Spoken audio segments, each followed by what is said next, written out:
आज हम जिनके बारे में बात करने जा रहे हैं, वैसे तो उनको किसी भी इंट्रोडक्शन की ज़रूरत नहीं है। उनको हम सब बहुत ही अच्छे से जानते हैं। वो हिमालय पे बैठते हैं, आंखें बंद कर कर सिर्फ मेडिटेशन करते रहते हैं। पूरे बॉडी पे राख लगा कर रखा है, गले में सांप और टाइगर की खाल को पहनते हैं। हाँ, मैं बात कर रहा हूँ शिवा की। करोड़ों लोग उन्हें महादेव भी बुलाते हैं। कुछ लोग उनके अपीयरेंस से घबराते हैं, पर बहुत सारे लोग उनसे बहुत प्यार करते हैं। और कुछ लोग तो उन्हें सिर्फ एक भगवान नहीं मानते, बल्कि अपने पूरे यूनिवर्स की एनर्जी मानते हैं। लेकिन सवाल यह है कि शिवा आखिर में है कौन? और हिंदुइज्म में शिवा इतने इम्पोर्टेंट क्यों हैं? और दुनिया भर में लोग उनसे इतना कनेक्ट क्यों फील करते हैं? चलिए डिस्कस करते हैं। तो शिवा वर्ड का मतलब होता है वो जो नहीं है। इसका मतलब फिजिकल अपीयरेंस नहीं है। कुछ लोग शिवा को डिस्ट्रॉयर मानते हैं, पर डिस्ट्रक्शन का मतलब सिर्फ खत्म करना नहीं होता है।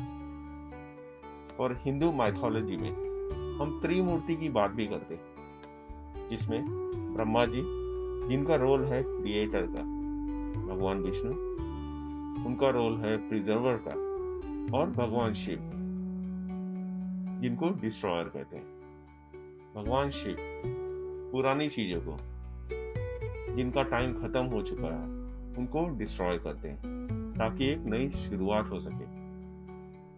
जैसे जब एक पेड़ बहुत ज्यादा पुराना हो जाता है, सड़ जाता है, तो उसको गिरना या उसको डिस्ट्रॉय करना बहुत इंपॉर्टेंट है, ताकि उस जगह पे एक नया पेड़ लगाया जा सके। उनके अपीयरेंस को इस तरह से दिखाया गया है कि वो कैलाश पर मेडिटेशन करते रहते हैं। उन्हें इसलिए लोग योगी भी मानते हैं। उसके अलावा वो तांडव भी करते हैं। भगवान शिव का अपीयरेंस हमें लाइफ का एक बड़ा लेसन सिखाता है। उनके सिंबल्स को समझना बहुत इंपॉर्टेंट है। जैसे कि त्रिशूल। त्रिशूल 3 चीजों को प्रेजेंट करता है, जो कि इंसान के 3 गुण हैं: सत्व, राजस एंड तामस। और ये 3 समय से भी रिलेट करता है, पास्ट, प्रेजेंट एंड फ्यूचर। जब भगवान शिव इस त्रिशूल को उठाते हैं या पकड़ कर रखते हैं, कि भगवान शिव का इन सब चीजों पे पूरी तरह से कंट्रोल है। और उनके पास जो डमरू है, ये बेसिकली यूनिवर्स की हार्ट बीट है। इससे निकलने वाला साउंड ओम, वो यूनिवर्स को एक तरह की एनर्जी देता है। और भगवान शिव की तीसरी आंख। जब हम अपनी 2 आंख से देखते हैं ना, तो हम फिजिकल दुनिया को देखते हैं। और जो तीसरी आंख है, वो एक विजडम और परसेप्शन का सिंबल है। ये आंख तब खुलती है जब हम अपने इनर मन को देखने लगते हैं और समझने लगते हैं। भगवान शिव के बालों में जो चांद लगा हुआ है, वो दर्शाता है कि अपने दिमाग को हमेशा कैसे कूल, काम एंड कंपोज रखना चाहे सिचुएशन कैसी भी। और उनके गले का कलर नीला है। वो इसलिए है, जब समुद्र मंथन हुआ था, तो उसमें से बहुत ही जहरीला पदार्थ निकला था बाहर, जो पूरे दुनिया को डिस्ट्रॉय कर देता। उस वक्त भगवान शिव ने उस जहर को पी लिया था कि सबकी जान बच सके। तो इससे हमको क्या सीख मिलती है? बेसिकली हमें अपने अंदर के निगेटिविटी को पी लेना चाहिए, उसको दूसरों पर नहीं निकालना चाहिए। अब बात करते हैं कि उनकी प्रेजेंस से हमको क्या सीखना चाहिए। सबसे पहले बात करते हैं आदि योगी, द फर्स्ट योगी भी कहा जाता है, जिसे भगवान शिव को पहला गुरु भी माना जाता है, क्योंकि उन्होंने ही मेडिटेशन की शुरुआत की थी। वो हमें सिखाते हैं कि जो असली खुशी या हैप्पीनेस है, वो बाहर की चीजों में नहीं है। वो बेसिकली आपके इनर मन में है, जो सिर्फ ध्यान से ही अचीव किया जा सकता है। इसलिए मेडिटेशन करना बहुत इम्पोर्टेंट है। उनका दूसरा रोल है, वो एक आदि योगी के साथ फैमिली मैन भी है।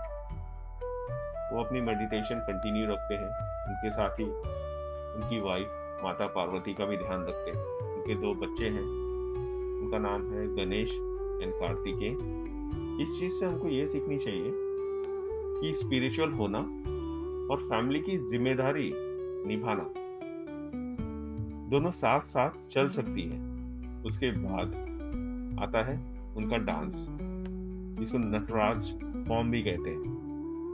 उनका डांस सिर्फ उनका गुस्सा नहीं है, वो क्रिएशन और डिस्ट्रक्शन का एक रिदम है। लाइफ बेसिकली उस डांस की तरह ही है। कभी कभी लाइफ में हमारे हैप्पीनेस होती है तो कभी कभी सैडनेस आ जाती है। तो सिचुएशन बेसिकली कैसा भी रहे, हमको बैलेंस बनाकर रखना चाहिए। तो भगवान महादेव की जर्नी से हमें कुछ और चीजें भी सीखनी चाहिए, जो है सिंप्लिसिटी। वो इतने पावरफुल है, फिर भी उनका लोभ पैसे के लिए थोड़ा भी नहीं। वो अपने बदन पे राख लगाते हैं, जिसको भस्म कहते हैं, और टाइगर की खाल को पहनते हैं। बेसिकली इससे ये मैसेज मिलता है कि सिंप्लिसिटी ही असली पावर है। आपको किसी भी चीज पे घमंड नहीं करना चाहिए। वो ये भी बताते हैं कि हर किसी को इक्वली ट्रीट करना चाहिए। जैसे कि भगवान शिव के गले में सांप है और भगवान गणेश का वाहन है रैट, चूहा, और उनके बेटे कार्तिकेय पीकॉक के ऊपर सवारी करते हैं। तीनों जानवर एक दूसरे के दुश्मन हैं। सांप, पीकॉक और चूहे को आप एक साथ नहीं छोड़ सकते प्रैक्टिकल लाइफ में। तो ये तीनों भी दुश्मन हैं, पर भगवान शिव के पास ये सब साथ में रहते हैं। हमें भी कोशिश करनी चाहिए कि हर तरह के लोगों के साथ मिलजुल के साथ में और पीसफुली रहना चाहिए। इस दुनिया में अगर सक्सेसफुली रहना है ना, तो दुनिया के मोह माया में पड़ने की जरूरत नहीं है। अपनी लाइफ पे ध्यान दो, अपनी फैमिली पे ध्यान दो और भगवान के साथ स्पिरिचुअली कनेक्ट रहो। भगवान शिव एक मूर्ति नहीं है, वो एक एनर्जी है। वो हम सबके अंदर बसे हुए हैं। जब आप शांत होकर मेडिटेशन ध्यान से करते हो ना, तो आप उनको फील करते हो। जब अगली बार आप ना ओम नमः शिवाय बोलें, तो याद रखें कि आप उस इन्फिनाइट एनर्जी को याद कर रहे हो जो पूरे ब्रह्मांड को चला रहे हैं। एंड में सिर्फ ये बोलना चाहता हूँ, शिवा वो शक्ति है जो हमें अंधेरे से निकालकर रोशनी में ले जाती है। इसी के साथ ये वीडियो खत्म करता हूँ। हर हर महादेव। अपना ध्यान रखें, टेक केयर, और इस बारे में जरूर सोचें। मिलते हैं अगले वीडियो में।